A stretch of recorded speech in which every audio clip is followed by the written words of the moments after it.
शुक्रवार दिन सकाळୁ तर्परे टिके सहजिया मालटे अल्प फुलरे जमी हो पार सेमती मालटे ही गुंथिदेली कहीं से दिन ही आमर जावाकला शुक्रवार दिन आम सियाड़े जीवु बोली ए कथाटा ठीक है बुधवार दिन मझे आ गोटे दिन तेणु मु सकाळु भारी व्यस्त थी आ भारी उत्साहित भी थी जहाँ भी हो मालटी गुंथि सारापर मत बहुत भल लगे आम 9टा बेलू बाहरी गलु आउ गोटे योजना भी सीटी जोड़ी हो गला जे आमे जेहेतु जीवु चंडीखोल पटे सेपटे मोर सार को भेटबी सार पाखे बहुत कम दिन पड़ी किंतु तांको सहित आमर पारिवारिक संपर्क बहुत घनिष्ठ थिला तेणु तांको पुओ अशोक मोर गोटे भारी प्रिय सांग थिला आमे जाई चंडीखोल पहुँचा पूर्व ये जो बरा दही बरा को से जो काकेरा आ लोभ संभाली पार्लुनी जदिओ मो सांग कही जे तांको घरे से खाइबा व्यवस्था करथिबो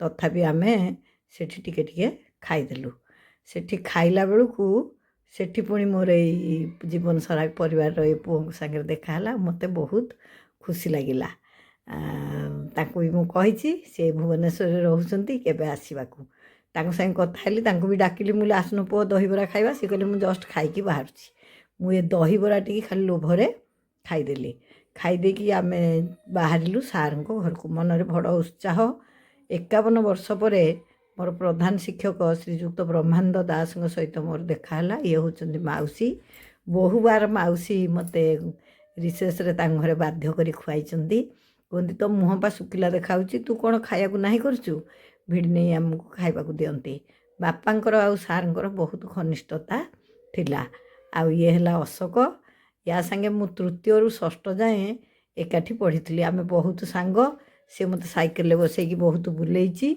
आउ मु मोटीटा थी से पतला पिलाटी दिनु आ मु किंतु बसी थाए से मत गड़े गड़ेका भी साइकेल बसैकी बहुत बुलाए एवं मत भाविले बहुत हस माड़े मु सतरे केड़े स्वार्थपर सी गड़े गड़े मत साइकेल बुलाए मु किंतु कहेनी साइकेल ओह्लैवाकू सार किंतु बापा कथा बहुत मन पकाउथिले मोर ये पिलादिन कथा मन पड़ूला मु आगुरी थरे भी को भिडियो आपण मानक कही बापा मते बोउ डाकती जेहेतु अशोक मोर सांग ताकू बापा मामा मामा बा मामू बोली डाकती आ मोर सान भाई दिहे ताकू अजा डाकती एमती गोटे मधुर संपर्क बहुत दिन प्रचेष्टा पर मु आज घरे पहुँचिकी मते बहुत खुशी लगुला आउ सबुठ मते खुशी लगिला ठाकुर सार को एमती सुस्थ आउ निरामय रखि थांतु माउसी को भी एमती सुस्थ रखि थांतु सबू कथा सारंकर मन अच्छी आ खूब सुंदर भाव आम एत सुंदर आलाप आलोचना कलु सेठू उठिकी आसिया इच्छा नाला से अशोकर स्त्री भी थिला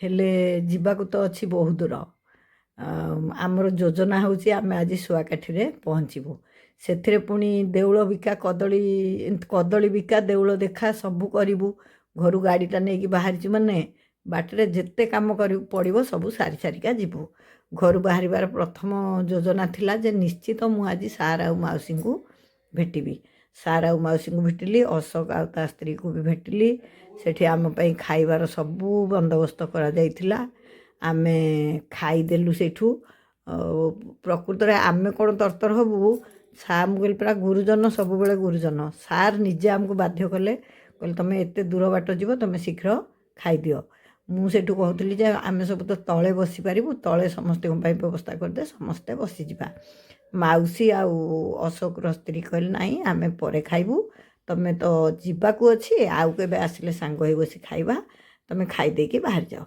तापर आम सब बसी खाइलु आम सादा वाला सादा रोषे होता आईस वाला माछ रोषे होता आमको तो सेठू छाड़ी आसिया को इच्छा हो नाला गपर खीओ मोटे सर नाला सार बापा सांगे सब कथा कहते मुझे गोटे भिडियो आपण मानक कही नी सार आमको उड़ा जहाज देखा बाहर को छाड़ी देते षष्ठ श्रेणी सार आमको इंग्लीश पढ़ाऊले केबे आमको क्या क्लास रे भी बाड़ेवा कथा मोर मन नहीं किंतु सार जदि पिंडारे चली जाती आम देह थरी जाए किंतु जेबे आमर सार क्लास नौथुआ बेले उड़ा जहाज शब्द होता आउ सार समस्त को बाहर को डाकी देते से दिन ठू सार प्रति मोर गोटे भिन्न दृष्टिभंगी मु गोटे षष्ठ श्रेणी पिला ଏସବୁ କଥା କେତେ ବା ବୁଝିପାରିବି, କିନ୍ତୁ ପରବର୍ତ୍ତୀ ଜୀବନରେ ସାର୍ଙ୍କ ପ୍ରତି ମୋର ଗୋଟେ ଏତେ ଭିନ୍ନ ଦୃଷ୍ଟିଭଙ୍ଗୀ ଆସିଯାଇଥିଲା ଆଉ ଏତେ ଭକ୍ତିଭାବ ଆସିଥିଲା, ଯେଉଁଥିପାଇଁ ମୁଁ ସାର୍ଙ୍କୁ ବହୁତ ମନେ ମନେ ଖୋଜିଥିଲି ଆଉ ପୁଣି ଥରେ ତାଙ୍କୁ ଭେଟିବାକୁ ଚାହିଁଥିଲି।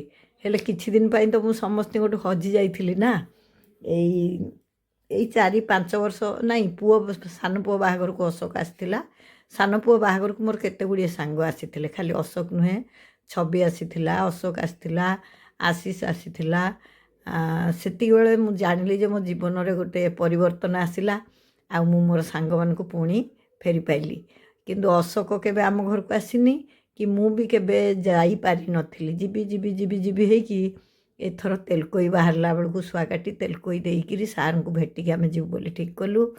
ଆଉ ବହୁତ ମାନେ ଏତେ ନିଜର ଲାଗିଲା, କେଉଁଠି ଗୋଟେ ବାହାରେ ଖାଇଲା ଭଳିଆ ଲାଗିଲାନି, ବହୁତ ଖୁସି ଲାଗୁଥିଲା ଆଉ ବହୁତ ଅଧିକ ସମୟ ରହିବାକୁ ଇଚ୍ଛା ହେଉଥିଲା।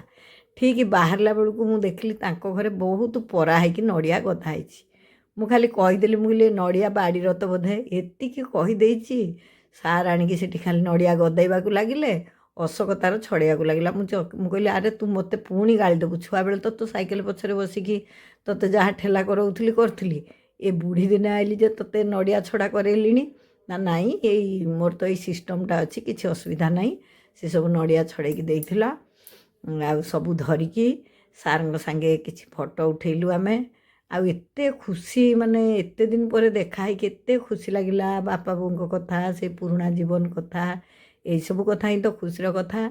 ଆଉ ସାର୍ ଯେଉଁଥିରେ ଗୋଟେ ବାପାଙ୍କ କଥା କହିଛନ୍ତି, ସେ ଭିଡ଼ିଓଟା ମୁଁ ଅଲଗା ସେୟାର କରିବି। ଆଉ ମୋତେ ବହୁତ ଖୁସି ଲାଗିଲା ଯେ ସାର୍ ଏତେ ସୁସ୍ଥ ଅଛନ୍ତି, ଭଗବାନ ତାଙ୍କୁ ସେମିତି ହିଁ ରଖିଥାନ୍ତୁ। ସାର୍ ପୁରା କାର୍ ପର୍ଯ୍ୟନ୍ତ ଆସିଲେ ଆଉ କହିଲେ ମୋତେ ବହୁତ ଖୁସି ଲାଗୁଛି, ମୁଁ ସାର୍ଙ୍କର ଏତେ ପାଖରେ ଠିଆ ହେଇକି ଫଟୋ ଉଠାଉଥିଲି, ସାର୍ଙ୍କ ସାଙ୍ଗେ ଏମିତି ବସିକିରି କଥା ହେଉଥିଲି। ମୁଁ ଯେତେବେଳେ ସେଠୁ ଆଇଲି ମୋତେ ସ୍ୱପ୍ନ ଭଳିଆ ଲାଗୁଥିଲା ଯେ ପ୍ରକୃତରେ ଇଏ ହେଉଛନ୍ତି ଆମର ହେଡ଼ମାଷ୍ଟର ବା ହେଡ଼୍ ସାର୍ ବ୍ରହ୍ମାନନ୍ଦ ସାର୍, ଆଉ ମୁଁ ତାଙ୍କର 6ଠ ଶ୍ରେଣୀର ଛାତ୍ରୀ। ସମୟ କେତେ ପରିବର୍ତ୍ତନଶୀଳ ଦେଖନ୍ତୁ। ମୁଁ ସାର୍ଙ୍କ ପାଖରେ ବସିକି ବାପ ଝିଅ ଭଳିଆ ସୁନ୍ଦର ଭାବରେ ଗପୁଛି। ସାର୍ଙ୍କୁ କହିପାରିଲି ଯେ ସାର୍ ବାହାରକୁ ଆସନ୍ତୁ, ମୁଁ ଆପଣଙ୍କ ସାଙ୍ଗେ ଫଟୋ ଉଠେଇବି। ସେସବୁ କଥା ଭାବି ଭାବି ଆମେ ଘର ଛାଡ଼ିଲୁ।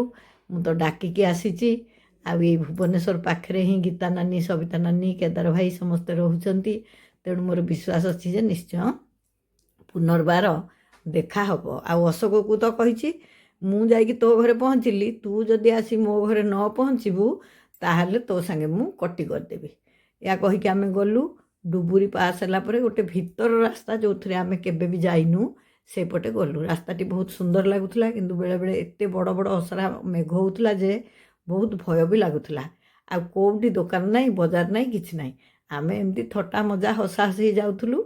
ଆଉ ମନ ଭିତରେ ମୋର ଗୋଟିଏ ଭୟ ଥିଲା, ଯଦି ପଙ୍କଚର୍ ବି ହେଇଯିବ ବା କୌଣସି ଗୋଟେ ଅସୁବିଧା ହେବ, ସେଠି ଆଉ ତ୍ରାଣକର୍ତ୍ତା କେହି ନାହିଁ, କେବଳ ଭଗବାନ ମଙ୍ଗଳମୟ ଜଗନ୍ନାଥ ଯଦି ଆମକୁ ଭଲରେ ନେଇକି ପହଞ୍ଚେଇବେ। ଯେତେ ସଞ୍ଜ ନଇଁ ଆସୁଥିଲା, ଭୟ ସେତେ ବଢ଼ି ବଢ଼ି ଯାଉଥିଲା।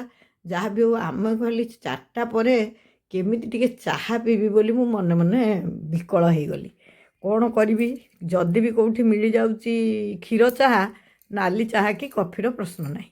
ଏଥିପାଇଁ ସିନା ମନରେ ଭୟ ଥିଲା। ପରିବେଶ ଏତେ ଭଲ ଲାଗୁଥିଲା, ସବୁଆଡ଼େ ଧାନ ରୁଆ ଚାଲିଥିଲା। ଗୋଟେ ଗୋଟେ ଜାଗାରେ ଧାନ ରୁଆ ସରିକି ସବୁଜ ସବୁଜ ହେଇଯାଇଥିଲା। ଆମର ତ ଆଉ ଧାନ କ୍ଷେତ ନାହିଁ, ଆମେ ତ ଗୋଟା ପୁଣି ଟାଉନିଆ ହେଇଗଲୁ। ଯେତେବେଳେ ବିଲବାଡ଼ି ଥିଲା ଲାଗୁଥିଲା ଏଥିରୁ କେମିତି ମୁକୁଳିବି, ଏବେ ତ ଲାଗୁଛି କୁଆଡ଼େ ଗଲା ସେ ଦିନ। ଯାହା ବି ଏମିତି ଭାବି ଭାବି ଭାବି ଯେ ଆମେ ଯାଇ ପହଞ୍ଚିଗଲୁ ଜିରାଙ୍ଗ ବୋଲି ଗୋଟେ ଜାଗାରେ। ଜିରାଙ୍ଗରେ ପହଞ୍ଚିକିରି ମୁଁ ହୋଟେଲରେ ଦେଖିଲି କଫି ମେସିନ୍ ଥୁଆ ହେଇଛି, ବାହାରେ ଦେଖିଲି ସାଇକେଲ ଥୁଆ ହେଇଛି, ପୁଣି ଲେଡ଼ି ସାଇକେଲ। ଭିତରକୁ ଗଲାବେଳକୁ ଝିଅମାନେ ସବୁ ଖାଉଥିଲେ। ମୁଁ କହିଲି ମା, ତୁମେ ତ ସ୍କୁଲରୁ ଫେରିଲ, ଖାଇକି କ'ଣ ଘରକୁ ଯାଉଛ? ସେ କହିଲେ ନାଇଁ, ଆଉ ଏଇଠୁ 4 କିଲୋମିଟର ଆମକୁ ପୁଣି ସାଇକେଲିଂ କରିକି ଯିବାକୁ ପଡ଼ିବ। ତାଙ୍କ ସାଙ୍ଗେ ଦୋସ୍ତି ଜମେଇ ମୁଁ ସେଠି ତରବରରେ ଗୋଟେ ଘୁଗୁନି ଆଉ ଗୋଟେ ଗୁଲଗୁଲା ଖାଇଦେଲି। କଫି ମେସିନ୍ଟା ତ ଥିଲା, କଫି ପିଇଦେଲି। ମୁଁ ସେ ପୁଅଙ୍କୁ ବହୁତ ଧନ୍ୟବାଦ ଦେଲି। ମୁଁ ଯାହା ହଉ ବାପା, ତୁମେ ଏ ଭିତର ଜାଗାରେ ଏମିତି ଗୋଟେ ବଢ଼ିଆ ଦୋକାନ କରିଛ। ଆଉ ମୋର 2ଟା ମନସ୍କାମନା ପୂର୍ଣ୍ଣ ହେବାକୁ ଯାଉଥିଲା। ଗୋଟେ ହେଲା କଫି ପିଇକିରି ଚାଙ୍ଗା ହେଇଗଲି, ଆଉ ପିଲାଙ୍କ ସାଙ୍ଗେ ଦୋସ୍ତି ଜମେଇକି ତାଙ୍କ ସାଇକେଲ ମଗେଇ ଘେରେ ସାଇକେଲିଂ କରିଦେଲି।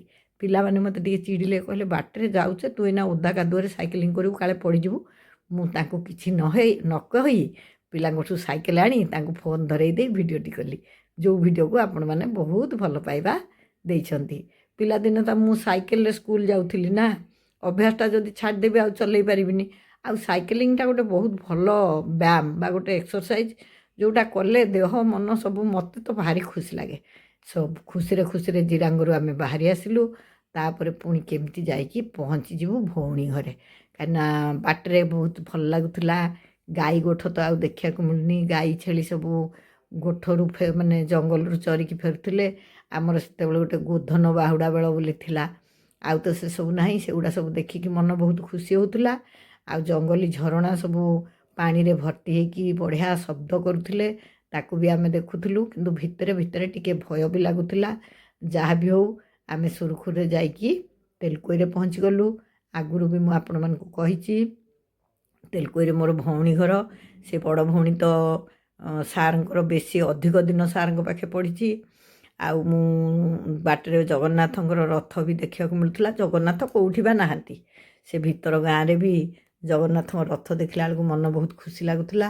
ଆଉ ମୁଁ ପ୍ରାର୍ଥନା କରୁଥିଲି, ଠାକୁରେ ଆମକୁ କେମିତି ଭଲରେ ଭଲରେ ନେଇକି ପହଞ୍ଚେଇ ଦିଅ। ଯାହା ହେଉ ଆଲୁଅ ଥାଉ ଥାଉକୁ ଆମେ ବଡ଼ ଭଉଣୀ ଘରେ ପହଞ୍ଚିଗଲୁ।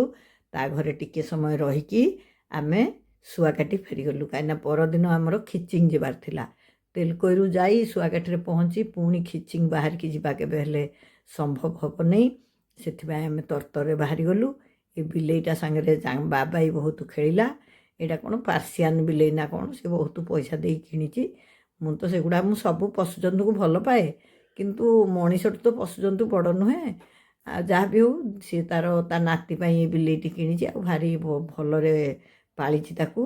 ଆମେ ସମସ୍ତେ ତା ପାଖେ କିଛି ସମୟ କଟେଇଲୁ। ଆଉ ତ କେହି ଘରେ ନଥିଲେ, ସବୁ ନିଜ ନିଜ କାର୍ଯ୍ୟ ଥିଲେ। ସେଠୁ ଆମେ ଶୁଆ କାଟିକି ଚାଲିଲୁ।